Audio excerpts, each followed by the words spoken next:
Hey guys, it's Zoshi here, back in a video today. So today I'm going to be doing a video on a theme that you can get for the Florp browser. So it's a theme that you can get in general for Firefox, but we're going to be using it for this browser right now. So as you can see, I am currently using it at the moment. I think it looks pretty slick.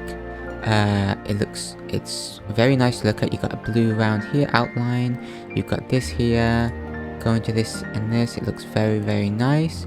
And let's get into it. So the theme is in the description. So let me just bring it over to this monitor real quick. It's the AMLOAD theme for Firefox. And I've just added that. And what I've also done is I've gone into settings here. And I've gone over to design. And I'm using the Firefox Photon Lepton UI with the Photon design. So if you try it on the other ones, you can use it on the other ones. But for me personally, I prefer the Photon design. And it just looks really, really good.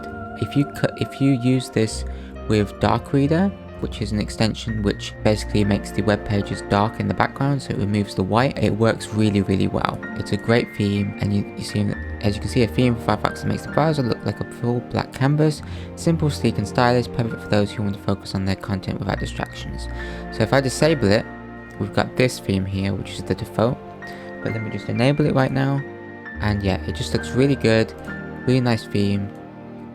So if I just quickly load up a web page here, just go over to YouTube, you can see that it has a slight whiteness there when it's opening. We'll go over to YouTube again. You can see it's got a slight animation there, and it just looks really, really good. And yeah, if you guys want to get it, it'll be in the description. And yeah, I will see you guys in the next video, guys. Bye guys.